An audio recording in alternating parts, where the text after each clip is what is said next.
30,000 वर्षापूर्वी जनसम्यक सम्मानत क्रांतीचा नारा देती। इथे सगळ्यांना मराठी कळतं ना? तो कुछ लोगों के लिए मुझे हिंदी में बात करनी पड़ेगी। सभी मराठी है? ओके। 2,500 वर्षापूर्वी जनसम्यक सम्मानत क्रांतीचा नारा देत इथल्या वैदिक मनुवादी आणि ब्राह्मण्यवादी व्यवस्थेला हाणून पाडत एक खऱ्या अर्थानं माणसाला माणूस म्हणून जगण्याची वाट करून दिली तो तुम्हा सर्वांचा परम कल्याण मित्र तथागत गौतम बुद्ध। त्याच तथागत गौतम बुद्धाच्या विचारावर आणि वाटेवर चालत रयतेच्या भाजीच्या देठालाही हात लावू नका अशी सक्त ताकीद देत एक रयत कल्याणकारी राज्य मासाहेब जिजाऊंच्या मार्गदर्शनाखाली ज्यांनी उभं केलं ते लोकराजा छत्रपती शिवाजी महाराज।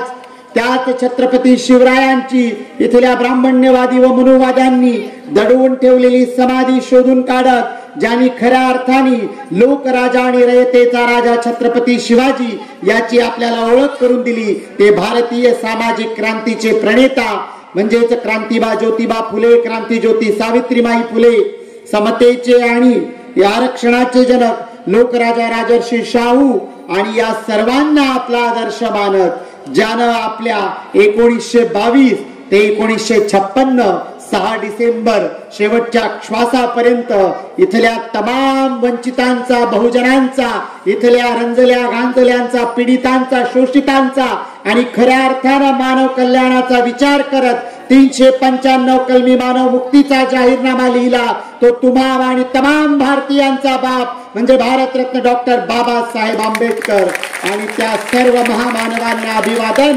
ज्यांनी माणसाला माणूस म्हणून जगण्यासाठी अथक असे परिश्रम आणि संघर्ष केले।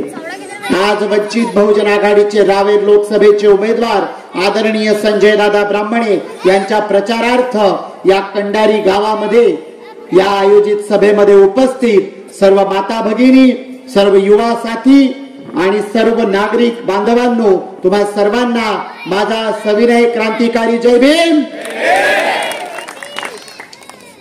काय काय बोलायचं आणि किती किती बोलायचं कारण गेल्या 10 वर्षात बोलण्यासारखं खूप आहे कारण यांनी केलंच काही नाही पण आम्हाला बोलायला मात्र संधीच संधी आहे। गेल्या 10 वर्षापासून या देशाच्या गल्ली पासून तर दिल्ली पर्यंत अगदी हायजॅक करत, किडनॅप करत, ईडी पासून सीआयडीच्या चौकशा बसवून धाकात माणसं घेऊन ज्यांनी आपलं संख्याबळ वाढवलंय असे भारतीय जनता पार्टीवाले संघवादी आणि मनुवादी विचारांचे असलेले लोक आणि त्यांच्या हातात हात घालून पडद्यामागे काम करणारे आपल्यातले काही दलाल या सगळ्यांच्या विरोधात आमची खुली लढाई आहे। आज विचार करण्याची वेळ येऊन ठेपलीये। भारतीय स्वातंत्र्याच्या 76 वर्षानंतर भारतरत्न डॉक्टर बाबासाहेब आंबेडकरांनी ज्यावेळी या देशाचं संविधान अर्पण केलं त्या संविधान अर्पण करत असतानाच्या सभेमध्ये बाबासाहेब म्हणाले होते की मी या देशाला एक भक्कम असं संविधान दिलं आहे पण या संविधानाला खऱ्या अर्थानं अंमलात आणणं आणि अंमलात आणून इथल्या जनतेचं खऱ्या अर्थानं स्वराज्य आणि साम्राज्य उभं करणं, लोकहितकारी निर्णय घेणं, यासाठी योग्य लोकप्रतिनिधी निवडून देणं आणि योग्य लोकप्रतिनिधींच्या कर्मी या देशाचं शासन आणि प्रशासन चालवणं याची सगळी जबाबदारी जर कोणाची असेल तर या देशातल्या जनतेची आहे। पण जनतेपर्यंत कधी संविधान उद्देशिकेच्या पलीकडे न पोहोचू देणारे अगदी सत्ताधारी, भांडवलदारी आणि आपल्याच घरात राजकारण टिकवून ठेवावं अशी मानसिकता असलेली लोक जे उच्च जातीय वर्गातून येतात, जे सरंजामी आहेत, भांडवलदार आहेत, कारखानदार आहेत, ज्यांच्याकडे जमिनीचा 1 बिघा 2 बिघा नाही तर त्यांना विचारलं दादा तुमच्याकडे जमीन किती तर असं डोक्याला हात लावतात, खाजवतात, विचार करतात, आपल्या पीएला विचारतात मागच्या वर्षी किती घेतली रे कमिशन आल्यानंतर। असे हे सगळेच्या सगळे घरी बसवून खऱ्या अर्थानं लोकांच्या आणि इथल्या जनतेच्या हितासाठीची राजकीय भूमिका अर्थातच आदरणीय बाळासाहेब आंबेडकरांच्या नेतृत्वात गेल्या 40 वर्षापासून भारिप बहुजन महासंघापासून तर आज वंचित बहुजन आघाडीपर्यंत चालत आलेला हा राजकीय सत्ता परिवर्तनाच्या माध्यमातून समाज परिवर्तनाचा लढा आहे आणि या लढ्याचे आपण सगळेच्या सगळे खंदे भीम सैनिक आहात आणि या खंद्या भीम सैनिकांची जबाबदारी आहे की बाबासाहेबांच्या संकल्पनेतील आणि बाळासाहेबांच्या विचारातील लोकशाही आणि भारत इथल्या वंचित बहुजन, इथल्या आदिवासी, दलित, भटके, विमुक्त, इथले बेघर, भूमिहीन, श्रमिक, कष्टकरी, बेरोजगार आणि त्यासोबतच जो शोषित आणि पीडित आहे, ज्याला इथल्या व्यवस्थेनं पेळ आहे, त्याला त्याचा हक्क आणि अधिकार मिळवून देणं ही आपली सगळ्यांची जबाबदारी आहे.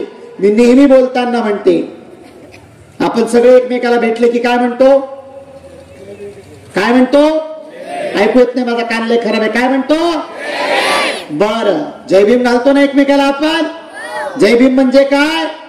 जय भीम म्हणजे मानव मुक्तीचा नारा, जय भीम म्हणजे संघर्षाची ग्वाही आणि जय भीम म्हणजे इथल्या लोकशाहीला टिकवून ठेवण्यासाठीची लढाई.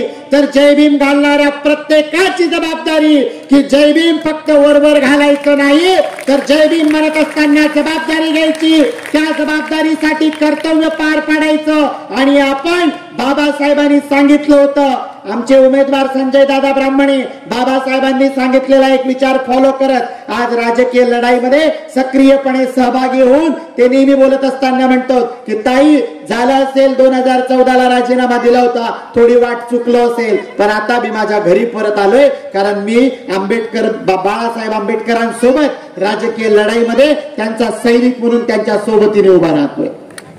आपली सगळ्यांची जबाबदारी आहे की बाबासाहेबांनी सांगितलं होतं की तुमच्या कमाईचा 20% वाटा आणि तुमच्या आयुष्याचा 20% वाटा हा समाजाच्या योगदानासाठी उपयोगी पडला पाहिजे. समाजाला मी वेळ दिला पाहिजे, समाज परिवर्तनासाठी माझं योगदान असलं पाहिजे. आता तुमच्या भुसावळात तर इतके परिवर्तनकारी आहे की मला तर घामच फुटतो बाई. तुमच्या भुसावळमध्ये आंदोलन पुरुष आहेत, है की नाही? समाज सम्राट आहेत, समाज रक्षक आहेत, आणि हे समाज रक्षक, आंदोलन पुरुष आणि समाज सम्राट जाऊन कुठं सलाम ठोकतात? तर जे संविधान विरोधी आहे, जे आतल्या गटातून भारतीय जनता पार्टी आणि RSS सोबत हात मिळवणी करून वरवर आम्ही धर्मनिरपेक्ष सेक्युलर असल्याची ग्वाही देतात, पण आतून आपल्याला मात्र काय असतं? तर कोरा कागद, निळी शाईन, कुणी कुणाचं नाही. असले हे सगळेच्या सगळे ओळखायचे. हा, भर स्टेजवर जाऊन जळगाव पासून तर चोपड्यापर्यंत तुमच्या भुसावळ्यातल्या एका आंदोलन पुरुषन दादानी लय दणक्यात भाषण दिलं. बोलतात लय भारी, पण बाळा लय भारी, आहे की नाही? म्हणजे आहे की नाही? ते काय, ते कोणता डायलॉग आहे रे? याचा पिक्चर आहे रितेश देशमुखचा. कोणता? आमची लाद भारी, आमचा हात भारी. तसा दादाचा डायलॉग लय भारी, पण दादा करतो दुसऱ्याच्या घरी चाकरी, दादा करतो दुसऱ्याच्या घरी पाणी. जय आंबेडकर, कल भी आंबेडकर, आज भी आंबेडकर और कल भी आंबेडकर. या देशाला वाचवायचं असेल, या देशाचं संविधान वाचवायचं असेल, या देशातल्या सर्वसामान्यांच्या, इथल्या दलित, आदिवासी, भटक्या, विमुक्त, इथल्या प्रत्येक शोषित, पीडित, अनुलक्षित, उपेक्षित माणसाचे हक्क आणि अधिकार बाधित ठेवायचे असतील, तर त्या काळातही आमच्या बापाच्या बापाच्या बाप लढला होता आणि त्या या काळातही त्याच बापाच्या रक्त इमानदारीने लढते. हुजरेगिरी करणाऱ्या मैदानात ये, तुला सांगते की बी टीम कोण आहे. पाकिट घेऊन बोलत नाही, आमचा एकही कार्यकर्ता पाकिट घेऊन बोलत नाही. सकाळपासून अन्नाचा कण आमच्या कार्यकर्त्यांच्या पोटात नाही. गेल्या 5 दिवसात 6 लाख हँडबिल खपवली आमच्या पोरांनी. जिल्ह्यातल्या 1168 गावामध्ये जाऊन बघा, तुम्हाला प्रत्येक घरामध्ये आमच्या उमेदवाराचं हँडबिल वाटेल. त्यासाठी 300 रुपये रोजाची माणसं लावली नव्हती, 200 रुपये खायला प्यायला दिली नव्हती. निष्ठेची आणि स्वाभिमानाची लढाई लढणारे सच्चे भीम सैनिक वंचित बहुजन आघाडीकडे आहेत. आदरणीय बाळासाहेबांच्या नेतृत्वावर विश्वास ठेवून मैदानात उतरण्यासाठी तयार आहेत. आणि आम्ही खुल्लं चॅलेंज देतो. आमच्याच नेत्यांनी म्हटलं होतं, आदरणीय बाळासाहेबांनी गेल्या आठवड्यात, वंचित बहुजन आघाडीच्या नादाला लागू नका, नाहीतर आम्ही कपडे फाटेस्तोवर मारतो. आम्ही कपडे फाटेस्तोवर मारतो, आहे की नाही? पनवेलच्या दादाचा किस्सा सगळ्या तरुण पोराला माहितीये. दादा 15 दिवस कुठं गायब होता, आहे की नाही? दादा कमरेला 4 घोडे लावून फिरायचा, पण आमच्या पोरांनी त्याचेच घोडे लावले. त्याच्यामुळे आम्हाला बी टीम म्हणणाऱ्यांनो, कोण बी टीम आहे? गेल्या महिन्यात भारतीय जनता पार्टीकडे गेलेले तुतारीवाले दादा, त्या त्याच्या 15 दिवसानंतर ज्यांच्याकडे आता घड्याळ आलीये, ज्यांच्याकडे राष्ट्रवादी बुद्रुक आहे, कारण राष्ट्रवादी खुर्द तर शरद पवारांकडे आहे की नाही, राष्ट्रवादी बुद्रुक ज्यांच्याकडे आहे त्या अजित पवारांकडे गेले, तिथं तिकीट मिळालं नाही, इथं तिकीट मिळालं नाही म्हणून तुतारीवाले झाले. यांची इमानदारी ही संविधानाशी, लोकशाहीशी आणि सामान्य नागरिकाच्या हक्क अधिकाराशी नाहीये. यांना खुर्च्यांची मक्तेदारी टिकवून ठेवायची आहे म्हणून हे हुजरेगिरी करणारे आहेत आणि हे जर आमच्या हक्काधिकारासाठी आवाज काढतील का याचा विचार आपल्याला करायचा आहे. मी जे बोलते ते आपल्यापर्यंत ठेवू नका. तुमच्या मोबाईल मध्ये रेकॉर्ड होत असेल तर माझं पूर्ण भाषण रेकॉर्ड करा, कारण मी तितक्याच निधड्या छातीनं बोलते. मी सच्चा अर्थानं, मी भीमाची लेख आहे, मी कुणाला घाबरत नाही बरं. भल्याला घाबरत नाही, भल्याला घाबरत नाही की नाही, कारण मी कुणाच्या रुपयाने दबलेली नाही आणि मी कुणाला जाऊन हुजरेगिरी करत नाही. मी बाबासाहेबाचा पुतळा जिथे मी दिसला तिथं म्हणते बाबा जय भीम तुला. मी फक्त माझ्या बापाला सलाम करते, बाकी कुणाला सलाम करते, आणि त्याच्यामुळे इतक्या उघडपणे आम्ही बोलू शकतो. आज रावेर लोकसभा क्षेत्रामध्ये या भारतीय जनता पार्टीवाल्या ज्या ताई परत तिसऱ्या टर्मला उमेदवारी घेऊन उभ्या आहेत, यांचे सासरे बुवा गेल्या आठवड्यापर्यंत शरदचंद्र पवार राष्ट्रवादी गटाचे होते, म्हणजे राष्ट्रवादी खुर्दमध्ये राहायचे. जोपर्यंत सुनबाईचा एबी फॉर्म भेटत नाही आणि उमेदवारी दाखल होऊन कलेक्टर म्हणत नाही की चुका नाहीये आणि कागद देत नाही की यस डन तुम्ही लढू शकता, तोपर्यंत सासरेबुवांनी काहीच हालचाल केली नाही. जसं सुनबाईचं तिकीट कन्फर्म झालं तसं सासरेबुवा पटकन लागली भारतीय जनता पार्टीत आले. राजकीय नैतिकता काय असते? अहो, तुम्ही राष्ट्रवादीच्या पक्षाचा राजीनामा दिला, ज्या पक्षाने तुम्हाला उमेदवारी दिली आणि तुम्हाला राज्यसभेचं सदस्य केले विधान परिषदेचं, त्या विधान परिषदेचा राजीनामा द्या, मग आम्ही तुम्हाला म्हणू की तुम्ही सत्तेशी इमानदार नाही, तुम्ही विचारांचे आहात. यांच्या सगळ्या ज्या नीत्या आहेत या सगळ्या सत्तेशी बांधलेल्या आहेत. हे खुर्चीला चटावलेले लोक आहेत. यांना खुर्ची आपल्या बुडाखाली हवी असते, दुसऱ्याला दिली की यांचा तळपा पडतो. अशी लोक आमच्या विकासाच्या भूमिका घेतील, आमचे प्रश्न सोडवतील. या रावेर लोकसभा क्षेत्रामध्ये असलेलं मध्यवर्ती शहर, भविष्यातला जिल्हा असलेलं भुसावळ, याच भुसावळ शहरामध्ये 1, 2, 3, 4 नाही तर तब्बल 70,000 या ठिकाणी शेड्यूल कास्ट अनुसूचित जाती जमातीचे लोक राहतात. याच भुसावळ शहरामध्ये 50 ते 60,000 मुस्लिम बांधव राहतात. याच भुसावळ शहरामध्ये 50 ते 60,000 मायक्रो ओबीसी घटक समाजाचे लोक राहतात. यांच्या विकासाचं काय?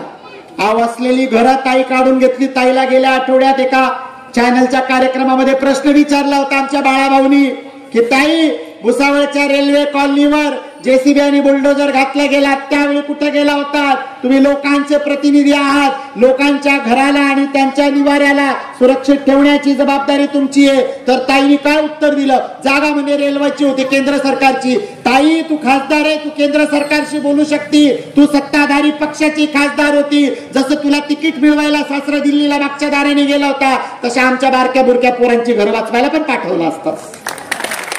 पण ताईला ते जमलं नाही, कारण कमिशन नव्हतं ना त्याच्यात.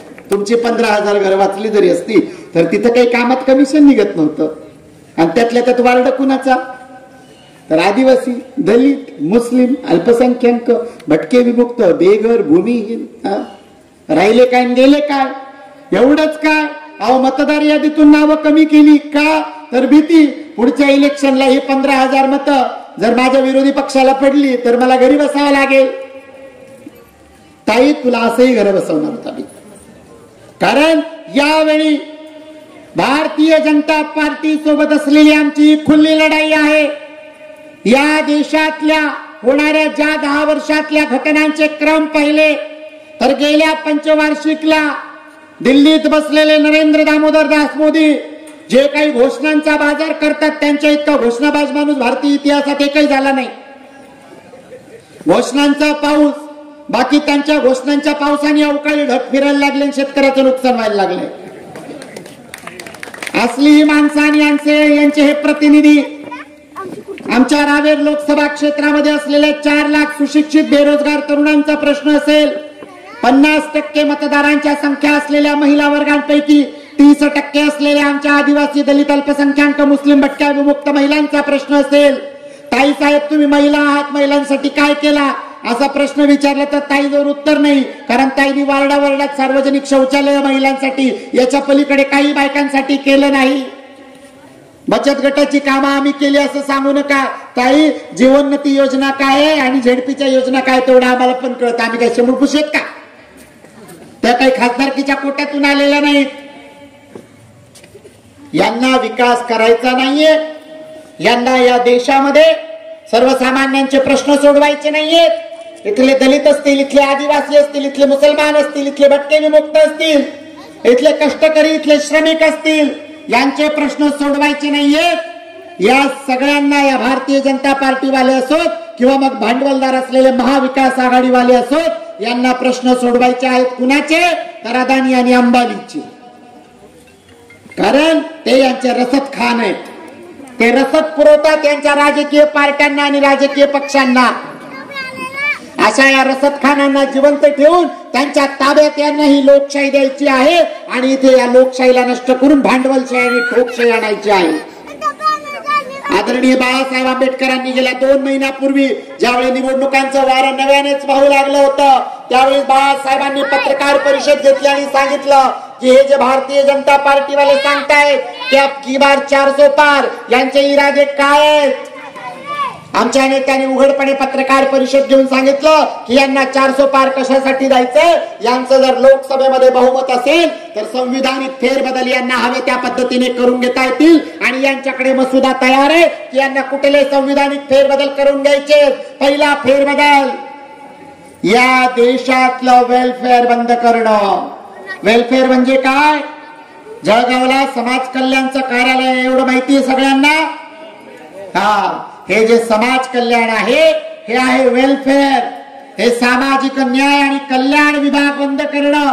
सामाजिक न्याय विभाग बंद पडणं म्हणजे काय काय बंद पडणं? इथल्या आदिवासींच्या, इथल्या दलितांच्या, इथल्या मुस्लिमांच्या, इथल्या भटक्या विमुक्तांच्या, इथल्या गरीब कष्टकरी, हातावर ज्यांचं पोट आहे त्यांच्यासाठी असलेल्या आरक्षणापासून तर त्यांना मिळणारं जे सरकारी राशन आहे, ज्याची तरतूद मोठ्या तोंडाने सांगतात 80 करोड लोगों को हमने मुफ्त में अनाज दिया. 10 वर्ष झाले तो विकासाच्या घोषणा देतोय तरी तुला फुकट वाटावं लागतंय. अरे थोडी तर लाज वाटू दे. जनाची नाही मनाची तर ठेव. हा, काहीतरी धोंडा तुला बांधता येत नसते तर मी पाठवते. तापीचा पूल लय उंच आहे. असल्या पद्धतीचे हे लोक हे वेलफेअर बंद करणार म्हणजे काय काय करणार? आमच्या गरिबांच्या पोराबाळांना शालेय शिक्षणात मिळणाऱ्या शैक्षणिक सवलती असतील, आमचं इंदिरा आवास पासून आमचं रवाई आवास असेल, संजय गांधी निराधार पासून श्रावणबाळ वृद्धापकाळ योजना असेल, आमच्या दिव्यांग बांधवांसाठी मिळणाऱ्या योजना असतील, आमच्या मुलांना मिळणारा बेरोजगारीचा भत्ता असेल, हे सगळंच्या सगळं बंद करणार. आणि मग तुमच्या हाती काय? तर परत एकदा आहे त्यापेक्षा जास्त लाचारी. आणि मग तुमच्या त्या भुसावळ मधल्या भाषणबाज दादासारखी तुम्हाला पण फार्म हाऊसला नाहीतर मी इकडं संकटमोचकच्या बंगल्यावर जाऊन हुजरेगिरी करावी लागणार. अशा हुजरेगिरी तयार करण्यासाठीची मानसिकता तयार करणं आणि यासाठी लाचारी तयार करण्याचं षडयंत्रकारी काम ही RSS वाले आणि भाजपावाले करतायत. कोण आहे? भारतीय जनता पार्टीवाले. अरे ही RSS ची पॉलिटिकल विंग आहे. संघाची शताब्दी 2025 ला येते. 2025 ला 100 वर्ष पूर्ण होतील. त्यावेळी 2014 ला हैदराबाद मध्ये झालेल्या अंतर्गत संघाच्या बैठकीमध्ये संकल्प यांनी घेतला होता की 2025 पर्यंत पूर्ण मताचं बहुमताचं सरकार भारतीय जनता पार्टीचं आणायचं आणि भारतीय संविधानाच्या पहिल्याच पानावर लिहिलेलं की सर्व धर्मनिरपेक्ष लोकशाही समाजवादी गणराज्य हे नष्ट करून या ठिकाणी हिंदू राष्ट्र, हिंदू धर्म आणि वैदिकांच्या आचारधरणीवर आधारित धर्म असलेलं राष्ट्र अशा पद्धतीचा देश उभा करायचा. यांना जर वैदिक धर्म पद्धतीने हा देश उभा करायचे यांचे मनसुबे आहेत तर विचार करा की ज्या मनुस्मृतीच्या विरोधात क्रांतीबा ज्योतिबा फुल्यापासून असेल, तथागत गौतम बुद्ध असेल, भारतरत्न डॉक्टर बाबासाहेब आंबेडकर असतील, यांनी लढलेली जी लढाई आहे त्या लढाईमुळे आमच्या गळ्यातलं मडका आणि कमरेचा झाडू गेलाय. हा झाडू आणि गाडगं यांना परत आमच्या गळ्यात अडकवायचा आहे. अर्थात यांना आम्हाला गुलाम करायचा आहे. तर गुलाम करणाऱ्यांच्या सोबतीने जाणार आहात का स्वाभिमान टिकवणाऱ्यांच्या सोबतीत सन्मानाने उभी राहणार आहात, हे आम्हाला ठरवायचं. हे ठरवण्याची ही वेळ आहे. कारण एकेकाळी राजा आईच्या पोटातून जन्माला येत होता. आमच्या बापाच्या बापाने जादूच केली.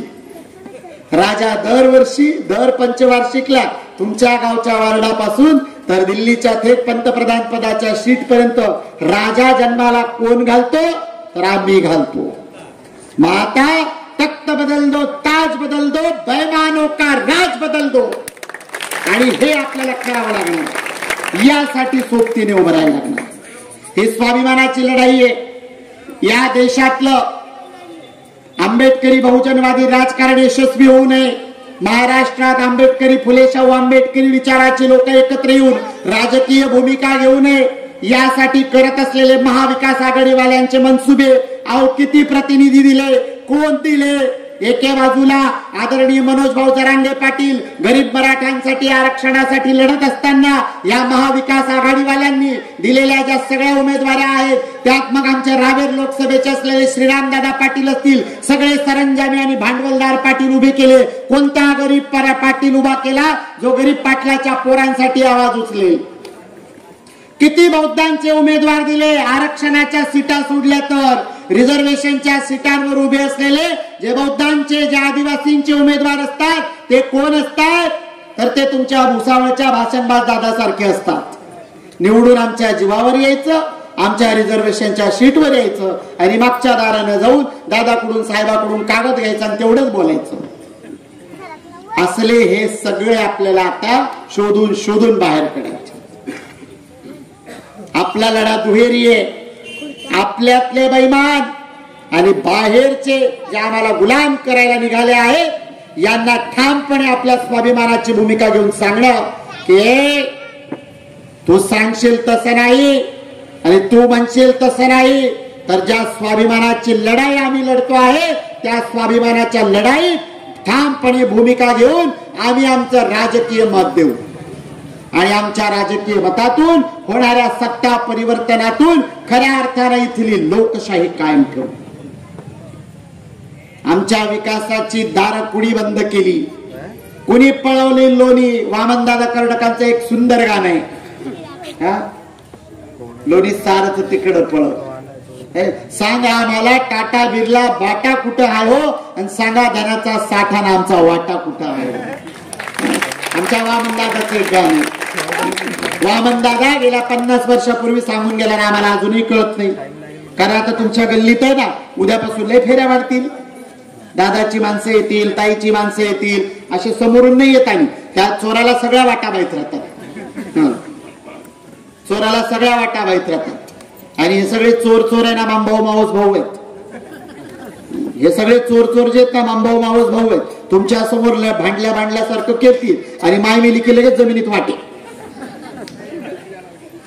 सया घेऊन मोकळे, सातबारे घेऊन मोकळे, तुम्ही इकडं काही करा. तर हे आपल्याला बंद करायचं. आणि म्हणून या स्वाभिमानाच्या लढाईत उभं राहत असताना आपल्याला लक्षात घ्यावं लागेल की या देशात या क्षणाला बीजेपी आणि बीजेपीच्या आडून इथलं संघवादी मनुवादी विचार, इथल्या आदिवासी दलित, इथल्या बहुजनांचे, इथल्या मायक्रोबीसींचे, इथल्या भटक्या विमुक्तांचे हक्क अधिकार काढू पाहतय. आणि ते हक्क अधिकार काढण्यासाठी त्यांना पूर्ण बहुमत हवंय अशा आत्मविश्वासानं ते नारा देत आहेत. ए बाबा, तुमच्यातल्या निम्म्याचं महाराष्ट्रात डिपॉझिट आम्ही जप्त करायला लावू. वंचित बहुजन आघाडी या भारतीय जनता पार्टीवाल्यांच्या निम्म्या उमेदवारांचे डिपॉझिट जप्त करेल. हा आम्हाला विश्वास आहे.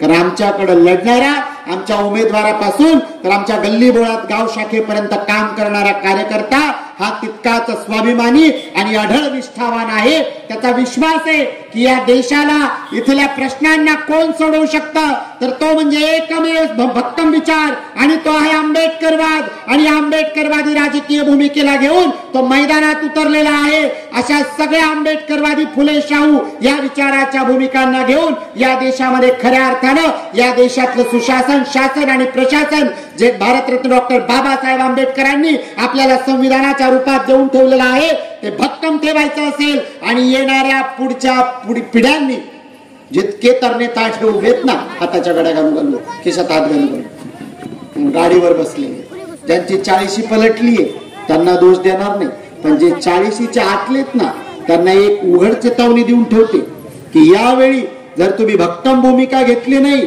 तर ज्यावेळी तुम्ही 60त याल आणि तुमची पोरं तुमच्या छाती एवढी झालेली असतील आणि त्यांच्यावर गुलामी करण्याची वेळ आलेली असतील त्यावेळी ते तुम्हाला विचारतील, ए बाबा बाता तर लय मोठ्या मोठ्या मारतो, माझ्या बाबासाहेबाचा नातू ज्यावेळी परत या देशातली लोकशाही आणि संविधान टिकावं, आमच्यासाठी हक्क अधिकार टिकावे यासाठी झटत होता, तू कुठं जाऊन खेटत होता आणि काय करत होता. त्यावेळी तुम्हाला माना खाली घालाव्या लागू नये, त्यावेळी तुम्हाला माना खाली घालाव्या लागू नये याचा विचार आत्ताच करा. आणि म्हणून आपल्याला या स्वाभिमानाच्या लढाईत, ही राजकीय स्वाभिमानाची लढाई आहे, केवळ राजकीय सत्ता मिळवण्याची लढाई नाहीये, तर राजकीय स्वाभिमानाची लढाई आहे. या स्वाभिमानाच्या लढाईमध्ये आमच्या हिस्सेदारीचा जो आतापर्यंत लोणी पळवलं गेलं होतं त्या लोण्याचा हिशोब विचारून खऱ्या अर्थानं या देशातल्या शोषित, वंचित, उपेक्षित आणि त्या प्रत्येक घटकापर्यंत त्याचा हक्क अधिकार खऱ्या अर्थानं पोहोचला पाहिजे. यासाठी लोकशाही, बाबासाहेबांनी दिलेलं संविधान, त्या संविधानाची व्यवस्था टिकून राहिली पाहिजे. यासाठीची ही लढाई आदरणीय बाळासाहेब आंबेडकरांच्या नेतृत्वात आज वंचिताचा प्रत्येक स्वाभिमानी कार्यकर्ता लढतोय आणि आपली देखील तितकीच जबाबदारी. मी सुरुवातीलाच बोलताना म्हटले की जय भीम म्हणणं सोपं नाही, हे सतीचं वाण आहे, पदरी घेतलं तर टाकून देता येत नाही, पण जाताना खराय फेकूनही देता येत नाही. जय भीम म्हटलं की जबाबदारी येते अन्यायाच्या विरोधात लढण्याची, जय भीम म्हटलं की जबाबदारी येते या देशातली संविधानिक व्यवस्था टिकवण्यासाठी उभं राहण्याची, जय भीम म्हटलं की जबाबदारी येते या देशाच्या हिमाचलाच्या त्या टोकापासून तर कन्याकुमारीच्या त्या टोकापर्यंत राहणारा जो जो कुणी असेल की जो या देशामध्ये भारतीय म्हणून स्वतःची ओळख टिकवतो त्याची भारतीय म्हणून ओळख आणि त्याचा हक्क अधिकार टिकवण्यासाठी मैदानात उतरण्याची ही जबाबदारी सगळ्यांना घ्यावी लागेल. नाहीतर जय भीम म्हणायचं नाही. बरं आपण सरळ सांगतो, मी ऑन स्टेज बोलते, मी काही पडद्याआड बोलत नाही. जो उघडपणे भक्कमपणे लढू शकतो त्यालाच हा नैतिक अधिकार. तुमचा नैतिक अधिकार तुम्ही टिकवायचा की रे टिकवायचा हे तुम्ही ठरवायचं. यासाठी आपल्याला या क्षणाला गरज आहे एकजुटीची, एक मुठीची. आणि एकजुटीने, एक मुठीने हा निर्धार आणि संकल्प आपल्याला करायचा आहे की हो, या देशातल्या प्रस्थापित जातीय मनुवादी भांडवलदार, मग ते काँग्रेसवाले असतील जे आमच्या मतांच्या लिडिंगवर त्यांच्या सीटा निवडून येतात, या देशातल्या मुसलमानांनी, या देशातल्या दलितांनी, या देशातल्या आदिवासींनी, या देशातल्या भटक्यांनी या काँग्रेसवाल्यांना मतं देणं बंद केली, यांची एक सीट निवडून येत नाही राजे हो, हे सगळे घरी आहेत. आणि ज्या माझ्या मायक्रो ओबीसी, ओबीसी बांधवांना भावनिकतेचा बळी पडून या भारतीय जनता पार्टीवाल्यांनी स्वतःचा बाजार बसवून घेतलाय, तर त्यांना देखील माझं ओबीसी बांधवांना आव्हान आहे की बाबांनो, आम्ही तुमच्या श्रद्धांचा, तुमच्या उपासना मार्गाचा प्रचंड आदर करतो. आम्ही अनादर करणारे कोण? आमच्या बापाच्या बापानं कॉन्स्टिट्यूशन मध्ये आर्टिकल 37 लिहून ठेवलंय, त्यांनीच तुम्हाला स्वातंत्र्य दिलंय. आम्ही आडकाठी करणारे कोण? पण RSSचं असलेलं आणि भारतीय जनता पार्टीवाल्यांचं असलेलं जे डमी हिंदुत्व आहे, हे हिंदुत्व म्हणजे मनुवादी आणि ब्राह्मण्यवादी षडयंत्र आहे की या देशातल्या 84% गुलाम करून 11% असलेल्या भांडवलदारांच्या हातात सत्तेची साधनं द्यायची आणि बाकीच्यांना फक्त राबवून घ्यायचं. आणि त्यांचा भावनिक खेळ जो केला जात आहे त्या भावनिक खेळापासून त्यांनाही आपल्याला सावधान करावं लागेल. आणि म्हणून आपल्याला ही एकजूट बांधावी लागेल. भारतरत्न डॉक्टर बाबासाहेब आंबेडकरांनी त्यांच्या उभ्या हयातीमध्ये माणसाची जात धर्म पंथ लिंग काहीच पाहिलं नाही. लढाई दिली ती फक्त कशासाठी? माणसाला माणसासारखा माणूस म्हणून सन्मानाने जगता आलं पाहिजे, यासाठीचा विचार आणि भूमिका बाबासाहेबांनी मांडली. आपली देखील जबाबदारी आहे की बाबासाहेबांनी ही भूमिका मांडून संविधानाच्या रूपाने आपल्या सगळ्यांना ते व्रत दिलेलं आहे, तर ते व्रत आपल्याला पार पाडावं लागेल आणि खऱ्या अर्थानं आपल्याला या लढाईत स्वतःला जोडून घ्यावं लागेल. आम्ही तुम्हाला म्हणत नाही लाठ्या घ्या, काठ्या घ्या, तलवारी घ्या, दगडफेक करा, कारण आम्ही बाबासाहेबांची लेकरं आहोत. आमचा संविधानिक अहिंसात्मक लोकशाहीवर विश्वास आहे. आम्ही कायदाच आमच्या बापाने लिहिलं तर आम्ही का म्हणून मोडावं? पण त्यासोबत आपली जबाबदारी आहे की संविधानिक व्यवस्था टिकवण्यासाठी आमच्या बापाच्या बापाने आम्हाला एक जादूचं बोट दिले. हे बोट जादूच आहे बरं. या बोटावर दर 5 वर्षांनी जादूची शाई लागते, है की नाही? घरी जाईपर्यंत जाते की नाही? तुम्ही पेन घ्या बरं आणि उडून बघा बरं, उद्या सकाळपर्यंत जाणार नाही, पण ती जादूची शाई लगेच जाते. पण ही जादूची शाई लागणारं जे बोट आहे, या बोटात इतकी ताकद आहे की ही अशी बोट जर खऱ्या अर्थानं लोकशाहीवादी संविधानवादी इथल्या सरंजामी आणि जातीयवाद्यांच्या विरोधात भक्कमपणे उभी राहिली आणि येणाऱ्या 13 तारखेला आपण मतदान करत असताना परमकारुणिक तथागत गौतम बुद्धाने सांगितलेला आपला विवेक जागा ठेवत शिलाचा मार्ग स्वीकारत आपण जर वंचित बहुजन आघाडीच्या उमेदवाराला मत दिलं, अर्थातच या लोकशाहीचा डिफेंडर वंचितचा सिलेंडर आमच्या गॅस सिलेंडर या चिन्हासमोरचं बटन दाबून आपण या लोकशाही रक्षणाच्या लढ्यात आपला सहभाग आपल्याला नोंदवायचा आहे आणि आपल्या मतीचा, आपल्या मातीचा आणि आपल्या विचारांचा खऱ्या अर्थानं इथल्या वंचितांचा, बहुजनांचा, इथल्या आदिवासी, दलित, भटके, मुसलमान, अल्पसंख्याकांचा आवाज आपल्याला दिल्लीत संसदेत पाठवायचा आहे. आणि ती पाठवण्याची जबाबदारी कुणाची? तर तुमची, आमची, सगळ्यांची. वंचित बहुजन आघाडीत तुम्हाला नेता देत नाही. वंचित बहुजन आघाडीत तुम्हाला नेता देत नाही. वंचित बहुजन आघाडीत तुम्हाला कार्यकर्ता देते. तो कार्यकर्ता तुमच्यात येणार, तुमच्यात उठणार, बसणार, तुमचे प्रश्न समजून घेणार, तुमच्या प्रश्नांचं उकल कोडं करण्यासाठी इथून गल्लीतल्या प्रश्नांना दिल्लीत आवाज उचलणार आणि तुमच्या विकासाची जे मुक्ताईनगरकरांनी, आता नव्यानं रावेरकरांनी, इकडून जामनेरकरांनी थांबवून ठेवलेली जी विकासाची खऱ्या अर्थानं गती आहे, त्या गतीला अधिक गतिशील करणार आणि इथल्या तमाम आदिवासी असतील, सातपुड्याच्या डोंगरात राहणाऱ्या मलकापूर, मुक्ताईनगर पासून तर चोपड्यापर्यंत असलेल्या आमच्या आदिवासी बांधवांच्या वनजमिनीचे प्रश्न असतील, जो पिढ्यानपिढ्याचा जंगलाचा मालक आहे, त्याच्या जीवावर मलाई खाऊन स्वतःचं पोट भरणारे आणि जंगल विकून काढणारे यांना आपल्याला हिशोब विचारायचा असेल आणि आमच्या आदिवासी बांधवांना खऱ्या अर्थानं न्याय द्यायचा असेल तर एकमेव भक्कम पर्याय म्हणजे काय? वंचित बहुजन आघाडी. भुसावळ महानगरापासून मलकापूर असेल, चोपडा असेल, यावल असेल, लोकसभेतल्या या 4 मोठ्या मोठ्या शहरांमध्ये खऱ्या अर्थानं विकास होऊन इथे रोजगार साधनांची निर्मिती करणं, इथे MIDC पासून इंडस्ट्रीज डेव्हलप करणं, यासाठी आमच्या तरुणांना नाशिक, दिल्ली, मुंबई, पुणे, सुरत घरदार सोडून कामधंद्याला जावं लागू नये. आम्हाला आमच्या गावातच, आमच्या एरियातच हक्काचा रोजगार मिळावा, आम्ही आमच्या कुटुंबासोबत सन्मानानं राहावं, यासाठी एकमेव पर्याय म्हणजे वंचित बहुजन आघाडी. इथल्या 50% असलेल्या महिला मतदारांच्या सामाजिक सुरक्षिततेसोबत त्यांच्या आर्थिक विकासासाठी आणि त्यांच्या सामाजिक विकासासाठी, त्यांच्या कौटुंबिक विकासासाठी, त्यांच्या घरापासून तर त्यांच्या रोजगाराचे प्रश्न सोडवण्यासाठी एकमेव पर्याय म्हणजे वंचित बहुजन आघाडी. इथल्या 4 लाख सुशिक्षित बेरोजगार तरुणांच्या रोजगाराचा प्रश्न सोडवण्यासाठी ताईंनी मागच्या पंचवार्षिकला लय मस्त सांगितलं होतं, मी मेगा कॉटन इंडस्ट्री आणणार म्हणे. ताई, तुम्ही मेगा कॉटन इंडस्ट्री तर आणली नाही, पण कापूस पिकवणाऱ्या शेतकऱ्याच्या जमिनीपर्यंत पाणी पुरवणाऱ्या धरणातला गाळा उपसा पण केला नाही की त्या बिचाराला पाणी भेटल.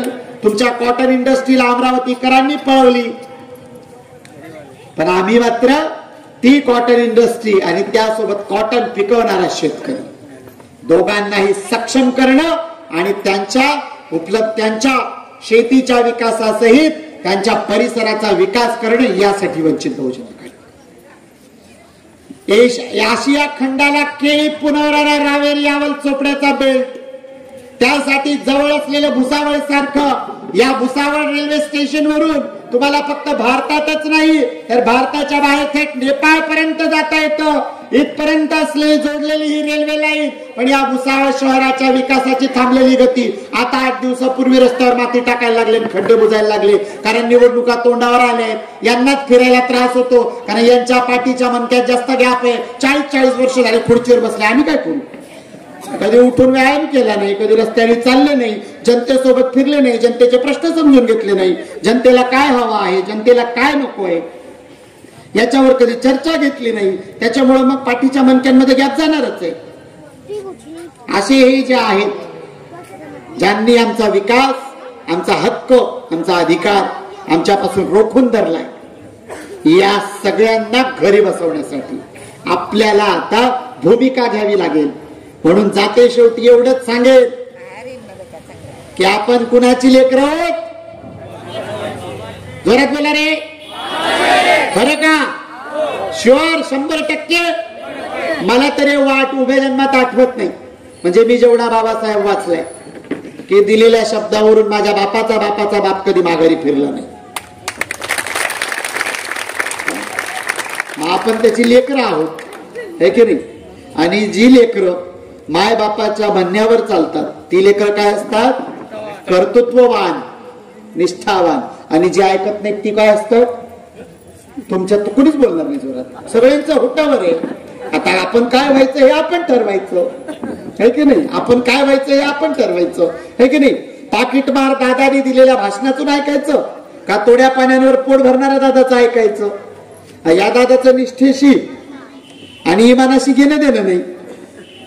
अशांचं ऐकून जे अफवांचा बाजार पिकवतायत की वंचित बहुजन आघाडीला मत म्हणजे भारतीय जनता पार्टीला मत, त्यांना आमचा खुला प्रश्न आहे की गेल्या 3 महिन्यात 4 प्रश्न फिरून आलेला दादा हा त्याच पक्षात राहील निवडून आल्यानंतर, याचा आम्हाला 500 रुपयाचा करारनामा करून देतो का?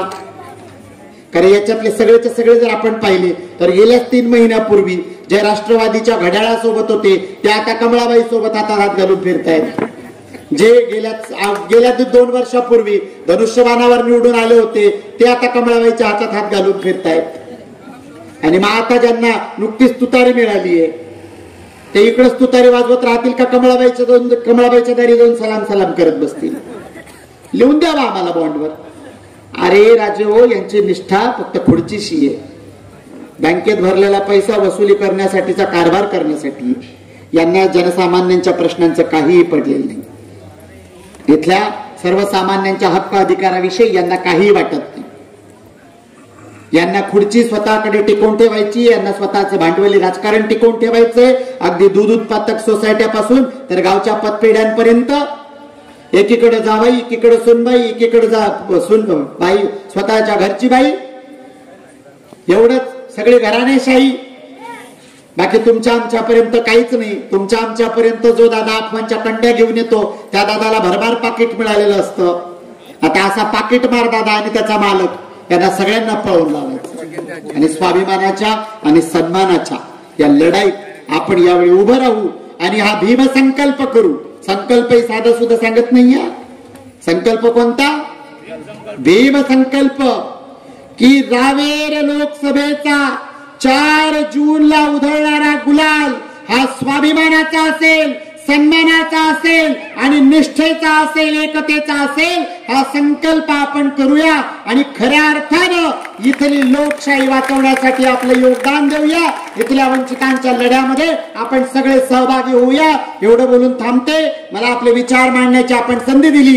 पुन्हा एकदा जाताना सांगेल, अनुक्रमांक आहे 6. सगळे क्रिकेट बघणारे आहे. क्रिकेटमध्ये 6 मारला तर काय होतं? मॅच जिंकलो, विनर.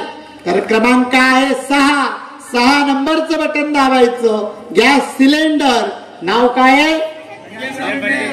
हा, आपल्या मतीचा, आपल्या मातीचा, आपल्या हक्काचा माणूस.